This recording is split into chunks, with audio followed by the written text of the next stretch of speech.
Bluetooth mode.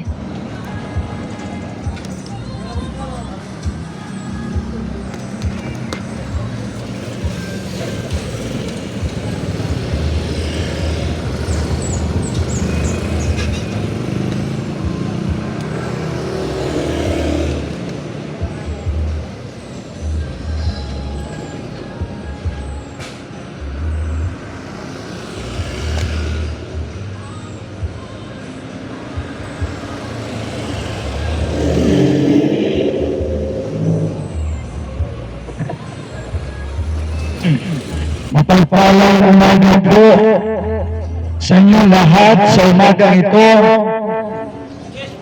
Mapagpalang umaga po sa mga taga Bagong Palengke.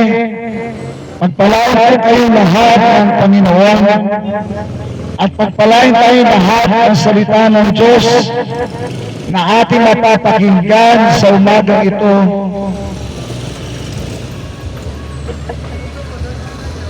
Ako po mananalangin na, Panginoon, salamat po.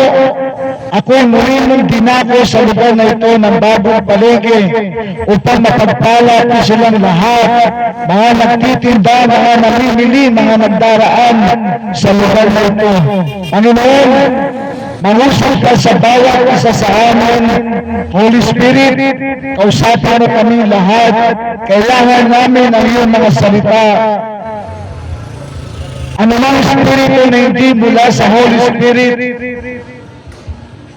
ginagapos ko sa lugar na ito, tinatapon ko pabalik sa hell. In Jesus' name, kinakalagan ko ang Holy Spirit, ang siyang malayang kumilos sa aming kalagitnaan. Holy Spirit, mangusap ka sa bawat isa sa amin sa umagang ito. Sa pangalan ng Panginoong Yesus, and I command the mighty angels of God, palibutan ang lugar na ito. Ang gawain ito ng Panginoon, gawain ito ng Panginoon, hindi gawain ng tao. Sa pangalan ni Jesus. Amen. Amen. Mapagpalang umaga pong muli sa inyo lahat.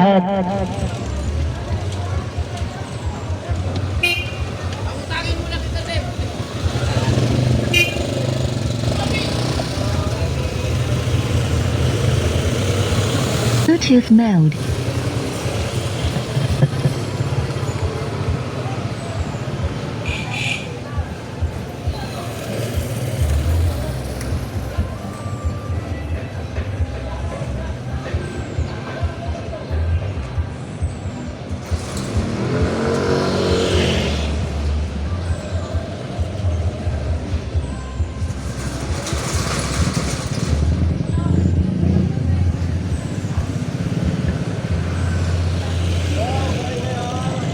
Ang sabi ng salita ng Diyos,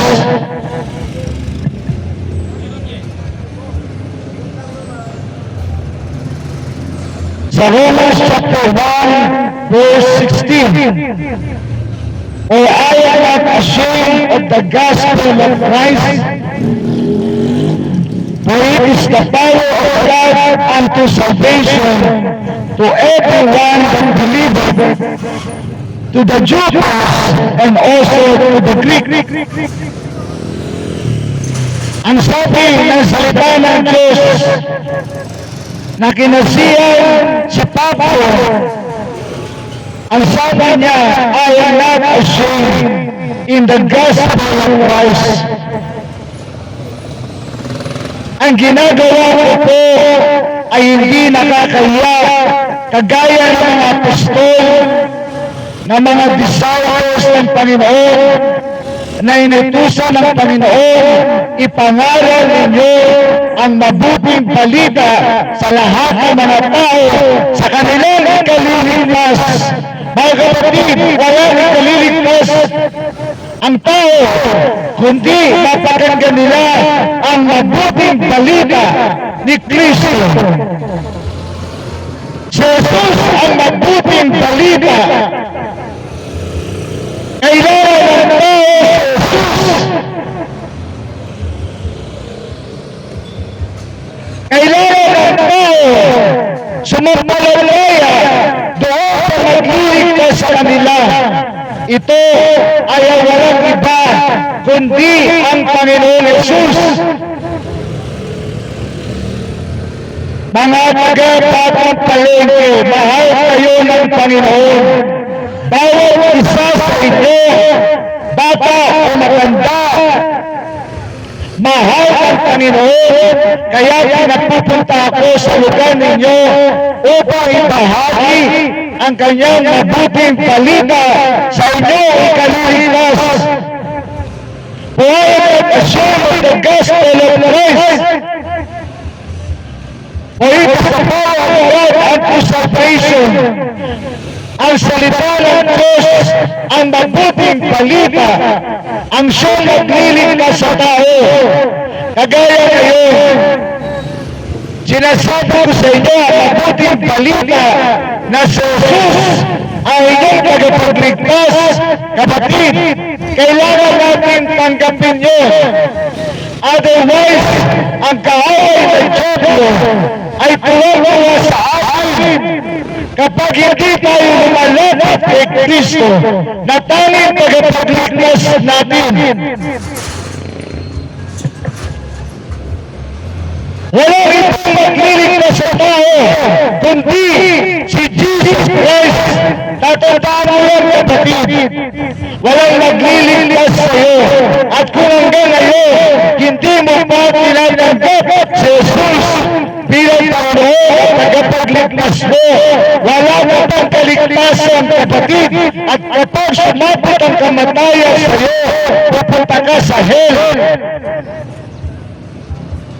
Kaya huwag mo palampasin ang araw na ito na hindi ka mananalangin sa Panginoon, hindi ka magsisisi sa mga kasalanan, at hindi mo siya tatanggapin bilang Panginoon tagapagligtas, sapagkat siya lang ang magliligtas sa ating lahat, wala na pong iba.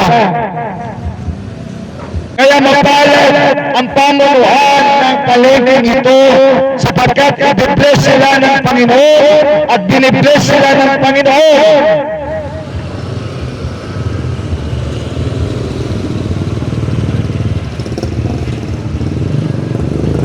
Ang sabi ito, it is the power of God unto salvation to everyone that believeth. Kailangan mo sumampalataya, kapatid. Masasayang ang salita ng Diyos na kagaya nito kung hindi tayo sasampalataya sa Panginoon Yesus na tanging tagapagligtas, wala nang iba. Mga kapatid, sumampalataya sa Panginoon Yesus. Mga magulang, sumampalataya kayo sa Panginoon Yesus. Upang tayo lahat pare-parehas ligtas ng Panginoon Yesus.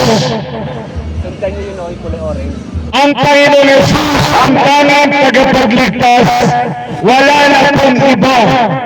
Kung ito ngayon naririnig mo, kapatid, ngayon ang araw na nais ng Panginoon, ikaw ay kanyang maligtas.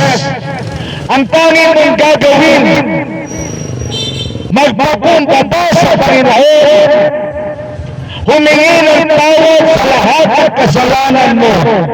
Mga kapatid, lahat po tayo nagkakasala. At walang nakaabot sa kaluwalhatian ng Ama dahil sa ating mga kasalanan. At ang kabayaran ng kasalanan ay hell. Ang tao na namatay na hindi nagsisi sa kanyang mga kasalanan, sila po ay diretso pupunta sa hell pag sila ay namatay. Dahil wala ang tutulungan ng tao pag namatay siya. Pag meron siyang relasyon ni Jesus, siya po ay pupunta sa heaven. Kung wala siyang relasyon ni Jesus at namatay siya, pupunta siya sa hell. Hindi po paikot-ikot ang salita ng Diyos. Ang salita ng Diyos ay tuwiran. Ang salita ng Diyos diretsuhan. At ang mga naral na diretso mag-preach galing sa Panginoon. Ang mga naral na binobola ang mga tao hindi galing sa Panginoon. At kapag hindi si Jesus ang pinapangaral, hindi galing sa Panginoon yan, mga kapatid. Ang sabi ng salita ng Diyos, sumpain ang sinuman na nangaral ng hindi sa pinapangaral namin. Ang sabi ng Apostol Pablo, ang pinapangaral ng Apostol, si Jesus Christ, wala lang iba, mga kapatid. Ang mga lider na mga disipulo ni Jesus, si Pablo, si Pedro, si Juan, si Santiago, isa lang ang pinabanggit na tagapagligtas, si Jesus Christ. Tapos kayo, marami na nangaral, meron ng tagapagligtas, ang sabi sa salita ng Diyos, sumpain sila. Kapag hindi si Jesus ang pinapangaral mo, God will be upon you. Sapagkat marami kang ililigaw at dadalhin sa hell.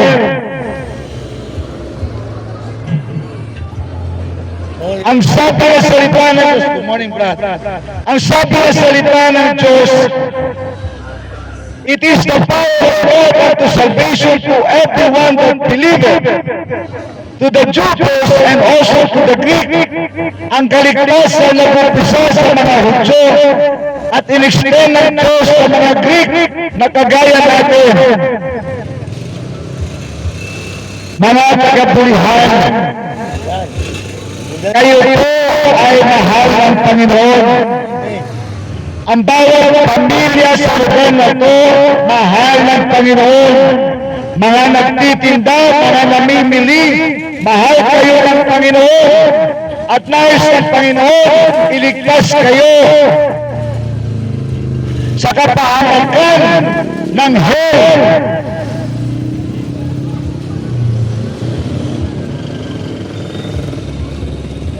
Dami, no? Ang sabi sa Romans 1:17, for therein is the righteousness of God revealed from faith to faith, as it is written, the just shall live by faith. Sinasabi dito, ipinahayag ng Diyos sa kanyang katwiran nung pinadala niya ang kanyang bugtong na anak. At sino man sasampalataya ko sa anak ay magiging makatwiran sa ama. Mga kapatid, dahil sa aking mga kasalanan, walang nakaabot sa akin sa standard ng Diyos Ama. Ang Diyos Ama natin, napakapanal, walang nakaabot sa standard niya. Kaya naman pinadala ng Ama ang kanyang bugtong na anak upang makaabot tayo sa standard ng Ama. Kung tayo sasampalataya sa Panginoong Yesus, maabot natin yung standard ng Ama. Kapag sumampalataya tayo kay Jesus, ang Ama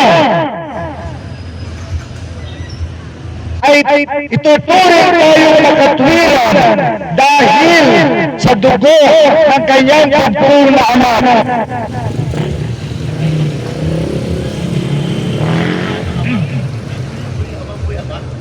Ang sabi ng salita ng Diyos, for the wrath of God is revealed from heaven against all ungodliness and unrighteousness of man who hold the truth in unrighteousness.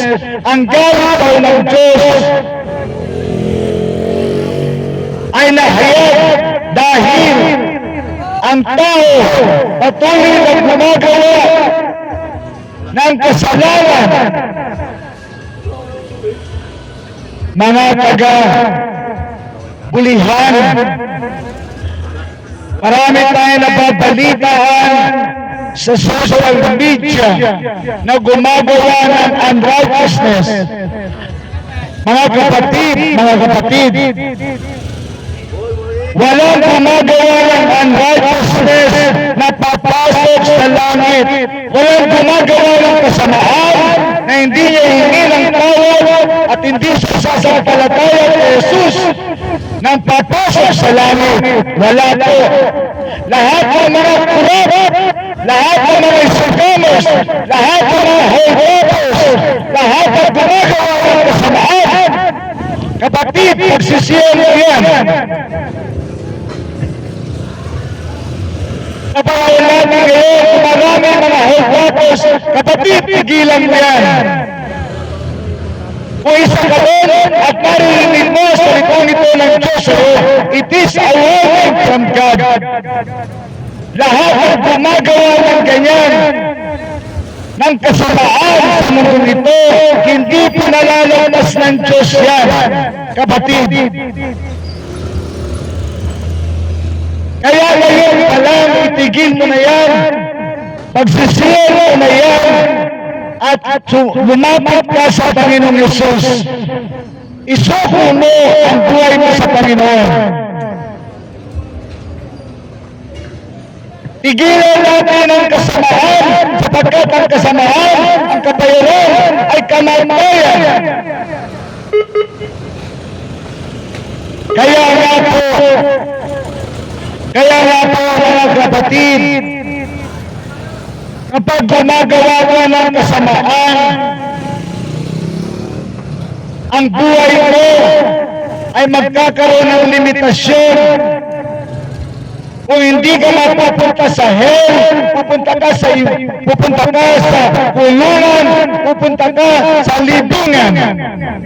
Yun lang kaulihan mo, kapatid. Samantala, kung ikaw ay nagsisisi sa Panginoon, isusuko mo ang buhay mo sa Panginoon, ikaw ay maliligtas at ikaw ay pagpapalain pa ng Panginoon. At ikaw makakapamuhay ng payapa at sagana.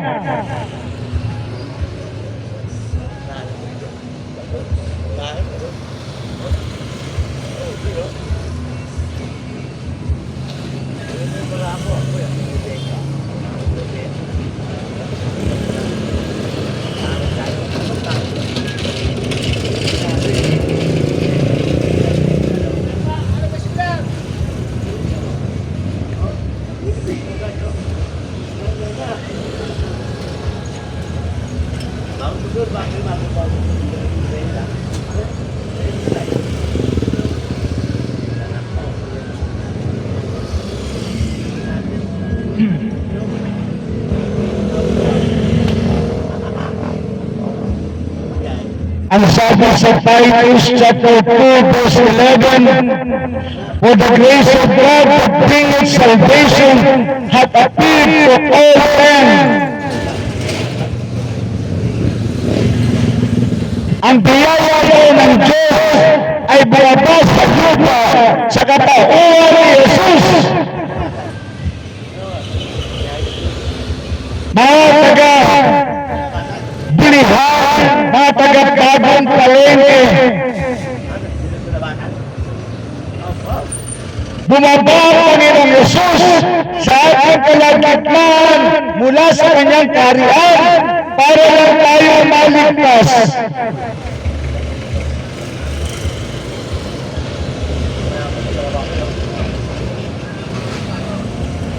Jesus Christ is the same yesterday, today, and forever. Ang Panginoong Yesus ang tagapagligtas noon hanggang ngayon, hanggang sa bukas, hanggang sa hinaharap. Walang ibang tagapagligtas, hindi si Muhammad, hindi si Gandhi, hindi si Buddha, hindi si Maria, hindi si Pablo, si Pedro, hindi si Allah, only Jesus Christ. Jesus Christ is the only Savior of the world. Huwag tayo magpakamamang. Jesus Christ is the only Savior of the world. At kapag hindi mo pa siya tinanggap hanggang ngayon, kapatid, ang kaaway ng Diablo tuwang-tuwa sa iyo. Sapagkat isang araw, kukunin ng Diablo ang kaluluwa mo, itatapos sa hell. at pahihirapan ka doon araw at gabi. Samantala, ang Panginoong Yesus ay bumaba sa ating kalagitnaan sa biyaya ng Diyos upang tayong lahat ay maligtas. Amen. Amen. Ang tanging gagawin ng tao, magpakumbaba, humingi ng kapatawaran sa kanyang mga kasalanan. Walang mahirap. Mga kapatid, lahat tayo nagkakasala. Lahat tayo lumapit sa Panginoon, magpakababa sa Panginoon, at tayo lahat patatawarin ng Panginoon. Walang sino man sa atin dito ang hindi kayang mapatawad ng Panginoon. Kapatid, gaano man kalaki, gaano man karami ang nagawa mo kasalanan, sa isang pagpapakumbaba mo lang, patatawarin ng Diyos at lilimutin ang iyong mga kasalanan.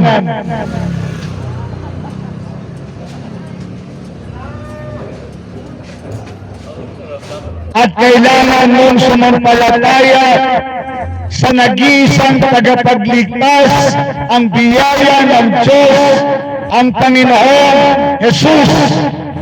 Wala nang iba, kapatid.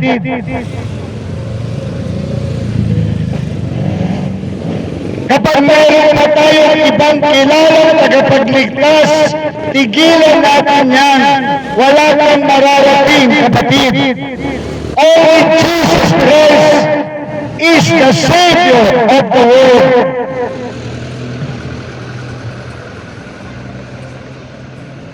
Ang kaaway nagsyabyo, lagi tayong nilulubo, lagi tayong inuuto, at sinasabi sa atin, meron pa ibang tagapagligtas. Kapatid, huwag kang maniwala sa dyablo, iisa lang ang tagapagligtas, Jesus Christ.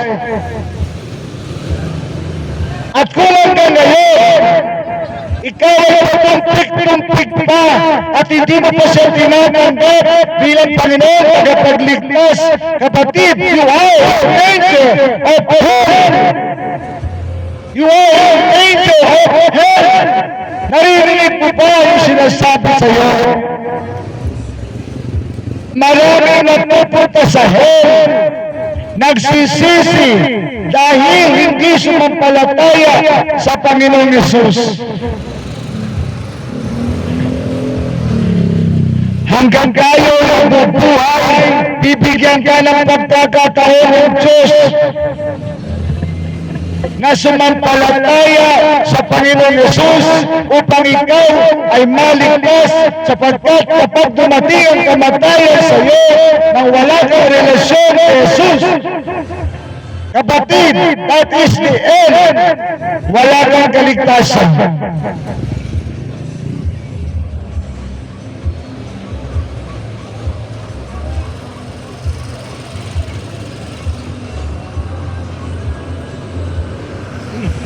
Ang sabi pa sa Titus chapter 2 verse 12, teaching us that denying ungodliness and worldly lust, we should live soberly, righteously, and godly in this present world. Kapatid, sa mundong ito, nalaganap ang kasamaan. Ang mundong ito, pag hindi nagsisi sa kanilang kasalanan, parurusahan ng Diyos ang mundong ito. At lahat na nagmatigas sa Panginoong Yesus at sa Diyos Ama, parurusahan ng Diyos. Kaya ang sabi ng salita ng Diyos, mamuhay tayo sa katwiran, mamuhay tayo na may takot sa Diyos. Kapatid, madali mo lang magagawa yan kapag si Jesus tinanggap mo na siya bilang Panginoon at tagapagligtas mo. Lahat ng bagay mapapadali sa atin kapag mayroon na tayong relasyon kay Jesus. Without Jesus, without heaven, no Jesus, no heaven. Kapag naman ikaw ay hindi pa naligtas matapos mong mapakinggan ang katotohanan ito, kapatid, it is your fault. Kasalanan mo at mamatigas ka sa Panginoon at nagpadaya ka sa diablo.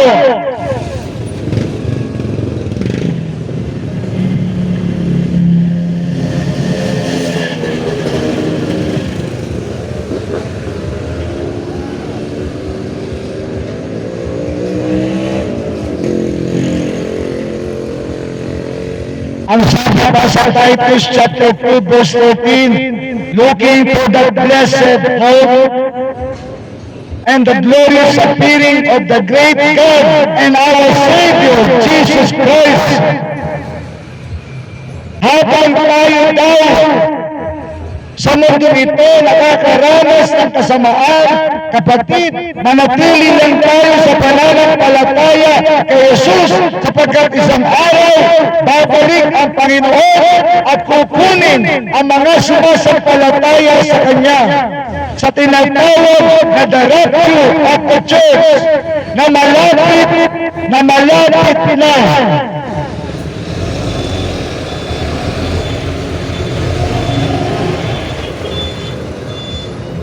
At dito binabanggit the glorious appearing of the great God and our Savior Jesus Christ. Mga kapatid, ikaw na hindi sumasampalataya kay Jesus bilang Diyos, kapatid, you are in danger. Si Jesus ay Diyos na nagkatawang tao. Lahat na nagtuturo na si Jesus ay tao lang. That is deception. Umalis ka dyan sa church na yan. Because Jesus Christ is, sinasabi na rito ni Apostol Pablo, He is God and Savior, Jesus Christ. Ang iba sa atin nagmamarunong. Ang iba sa atin nakabasa lang ng ilang verses at pinili yung gusto nilang piliin. Kapatid, Jesus Christ is God appeared unto men. Nagkatawang tao siya upang tayo lang ay maligtas. Lahat ng tao kailangan maligtas. Kaya ang Panginoong Jesus nagkatawang tao para lang tayo maligtas.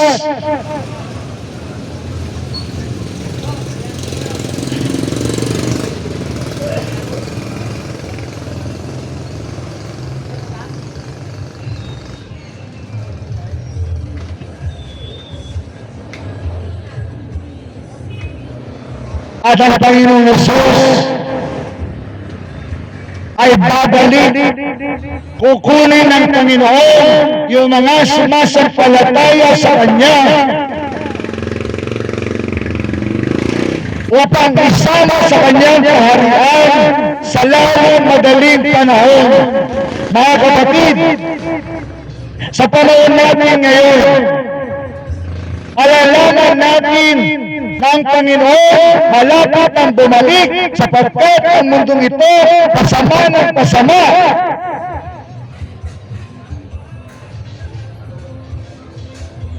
Marami ngayon, grabe ang kasamaan ngayon, kapatid, tigilan natin yan. Pagsisiyan natin ang ating mga kasalanan, sapagkat dadalhin tayong lahat sa hell kapag hindi tayo nagsisi sa ating mga kasalanan. At wala kang future dyan. Hell ang future mo kapag ikaw lumalakad sa kasamaan, kapag ikaw lumalakad sa kasalanan. Ang future mo dyan is hell.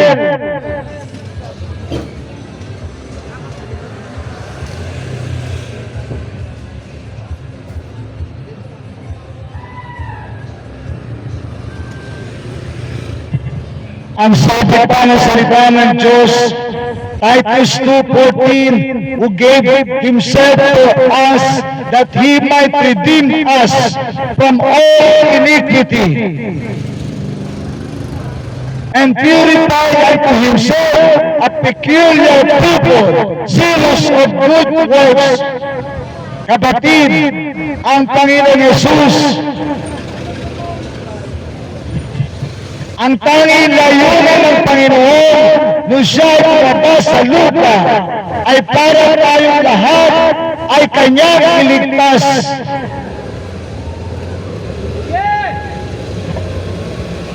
Ang tanging nais sa Panginoon sa mga tao ay maligtas.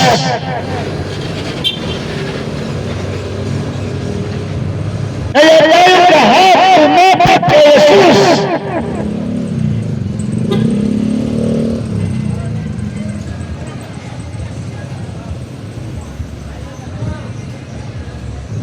Kapag tayo lumapit kay Jesus, lilinisin tayo ng Panginoon sa anumang kalikuan. Patatawarin tayo ng Panginoon sa lahat ng ating mga kasalanan at ililigtas tayo ng Panginoon.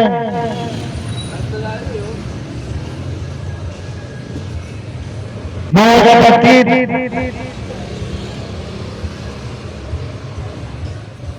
alam ba natin na sa panahon natin ngayon sa mga huling araw, ang diablo, ang target ng diablo ay sirain ang ating mga anak.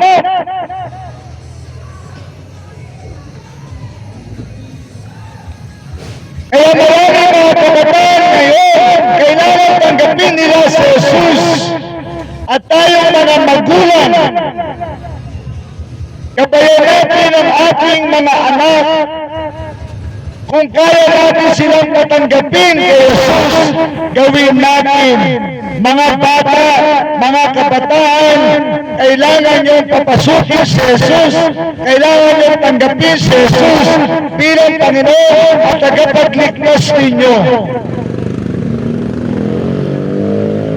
Sapagkat si Satanas sa mga huling araw na ito, target ang ating mga anak, mga magulang, wake up!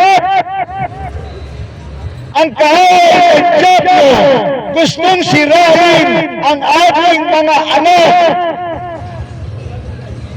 Kaya ikaw na magulang, kung wala kang gagawin, sisirain ng diablo ang anak mo, maniwala ka sa hindi.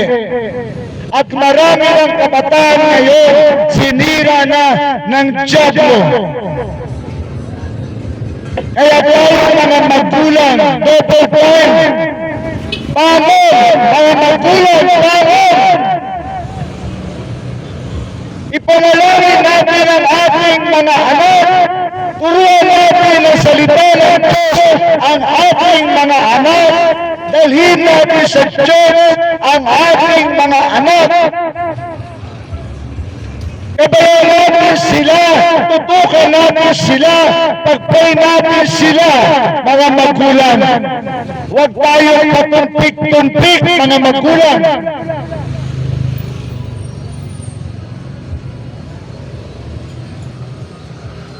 Huwag tayong tutulong-tulong, mga magulang.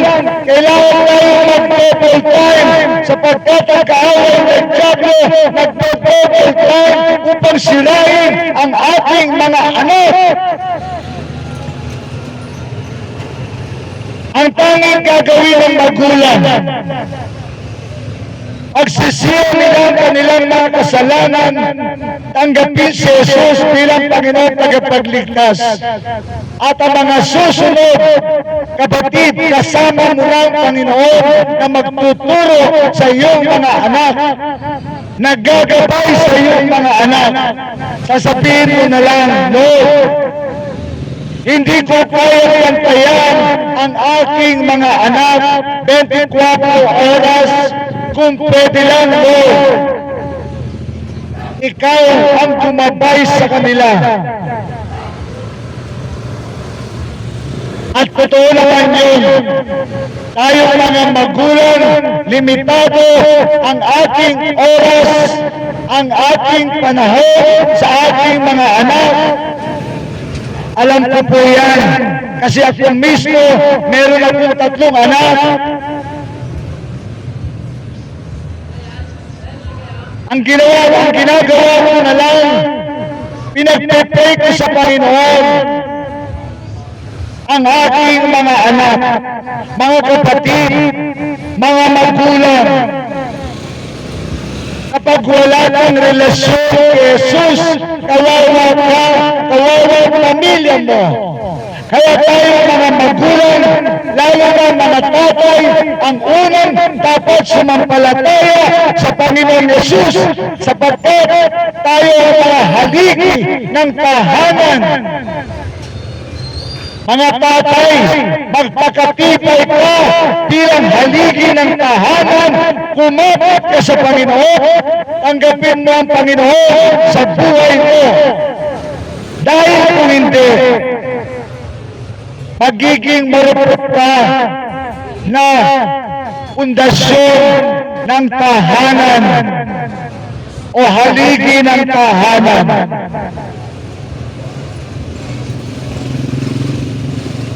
Mga nanay, ganun din tayo. Ang mga nanay, dapat bilang mga ilaw ng tahanan, dapat yung ilawan mo ay maningning sa loob ng tahanan. At para maging maningning yan, kailangan ka sumampalataya kay Jesus. Sapagkat ang mga nanay na walang relasyon kay Jesus, aandad ang kanilang ilawan. Kaya tayo mga magulang, tayo ang unang dapat lumapit sa Panginoon. Tayo ang unang dapat magpakumbaba sa Panginoon.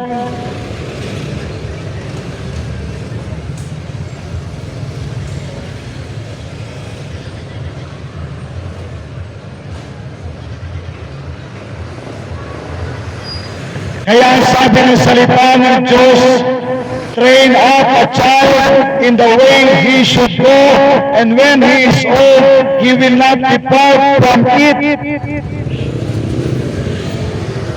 Mga magulang, kailan mo ititrain ang iyong anak? Itrain natin ang ating mga anak ng salita ng Diyos. I-train natin ang ating mga anak na matutong manalangin sa munang edad. Mga kapatid, kapag ang iyong anak marunong ng manalangin, ang kanilang panalangin dinidinig ng Ama sa langit. Makapangyarihan ang dalangin ng mga batang inosente. Hindi niyo pa alam ng kanilang mga angels maroon parito sa harap ng Ama. Bawat banggitin ng mga bata, dinadala ng mga angels ang panalangin nila sa Diyos ang Ama. Kaya sa murang edad, maganda yung mga anak natin, turuan natin ng manalangin, turuan natin ang salita ng Diyos. Mga magulang, huwag tayong tatamad-tamad sa pagtitrain sa ating mga anak sa pagpapagpapirya sila ng Diyo sa panahon natin ngayon. Kapag ang magulang tatamad-tamad, pagpumpik-pumpik, papepes-pepes ang kaaway ng Diyo, lalamunin niyang anak mo, kapatid.